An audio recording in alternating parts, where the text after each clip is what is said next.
Ethan Brooks had learned to keep his life simple. In New York City, where people rushed through expensive buildings without noticing the workers who kept them running, Ethan preferred to remain invisible. He worked as a janitor in one of Manhattan's most prestigious skyscrapers, a place filled with lawyers, investors, executives, and wealthy clients. To most people, he was simply the man who cleaned the hallways, emptied trash bins, and made sure the elevators in common areas stayed spotless. But Ethan had a past nobody at the building knew about. Before becoming a janitor, he'd been a trained electrical engineer and safety inspector. His career had once been promising, but everything changed after his wife died unexpectedly. Ethan became the only parent, responsible for raising their young daughter Sophie. He needed predictable hours and a job that allowed him to be home every evening. So he left his engineering career behind. One rainy Monday morning, Ethan was cleaning the lobby when he noticed Billionaire CEO Victoria Hart entering the building.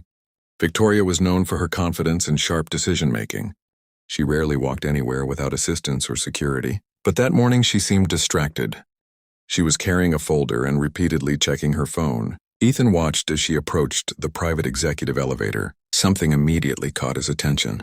The elevator doors opened, but before Victoria stepped inside, Ethan noticed a tiny red indicator flashing beneath the control panel.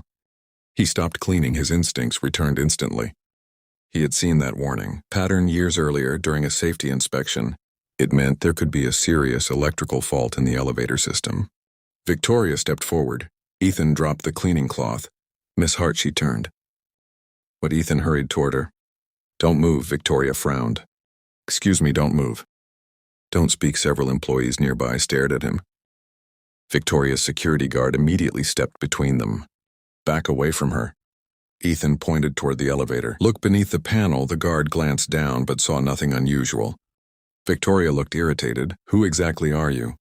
Ethan remained focused. "Please trust me." Victoria took another step toward the elevator. Ethan quickly raised his hand. "Stop."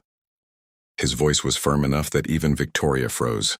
A strange buzzing sound came from behind the elevator doors. Ethan's face changed. Everyone stepped back. The security team began moving Victoria away. Seconds later, sparks flashed inside the elevator control panel. The building's emergency alarm activated. Employees rushed away from the elevator area. Victoria stared at Ethan in disbelief. "How did you know?" Ethan looked at the damaged panel. "I used to inspect systems like this." Victoria's expression changed. The man she had always seen carrying a mop and cleaning supplies had just prevented her from stepping into a potentially dangerous elevator. But she still didn't know the most surprising part of his story. And Ethan wasn't ready to reveal it yet. Victoria refused to leave the lobby until she understood exactly what had happened. The building's maintenance team arrived, shut down the private elevator, and began inspecting the electrical system. Within minutes, they discovered a damaged component inside the control panel.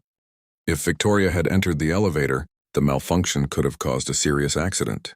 She turned toward Ethan. "You said you've seen this before?" Ethan nodded. "Years ago, where I worked as an electrical engineer and safety inspector." Victoria stared at him. "A janitor?" Ethan gave a small smile. "Life changes." The building manager looked shocked. "Why didn't we know about your qualifications?" Ethan shrugged. "I was hired to clean the building." Victoria wasn't satisfied. "Come with me." She led Ethan into her private office. For the first time, he sat in a chair normally reserved for executives and major clients. Victoria studied him carefully. "You saved my life today." Ethan shook his head. "I noticed a dangerous warning. That's all. That isn't all." Victoria leaned forward. "What happened to your engineering career?" Ethan was silent for several seconds. "My wife died." Victoria's expression softened. "I'm sorry she left me with our daughter." Sophie was 4 years old. Ethan looked down. "I couldn't keep working 12-hour shifts and traveling between job sites. My daughter needed me, so you became a janitor." "I chose stability."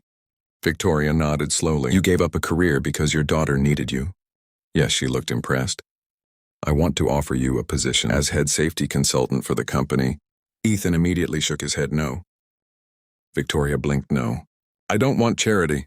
Victoria smiled. "This isn't charity."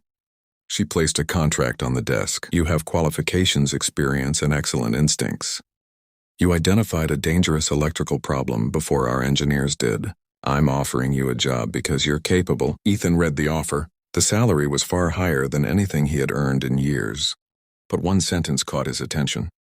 Flexible hours, Victoria nodded. You'll never have to choose between your career and your daughter. Again, Ethan looked at her. That matters more than the money. Victoria smiled. Then we have a deal. Later that evening, Ethan returned home. Sophie ran toward him, Daddy. He hugged her tightly. How was your day? Ethan smiled unexpected. Sophie laughed. Did you get in trouble? Actually, I got a new job. Her eyes widened. Really? Yes, what kind? Ethan looked at the photograph of his late wife on the wall. One where I get to use what I learned a long time ago. The next morning, Victoria personally introduced Ethan to the executive team. This is Ethan Brooks, she said. Yesterday he saved my life. Everyone stared. Victoria continued. Never underestimate the person wearing the uniform. Sometimes the person you overlook is the one who knows exactly what to do when everyone else freezes. Ethan smiled quietly. He had spent years believing he had left his old life behind. But perhaps his experience had never truly disappeared. It had simply been waiting for the moment someone needed him.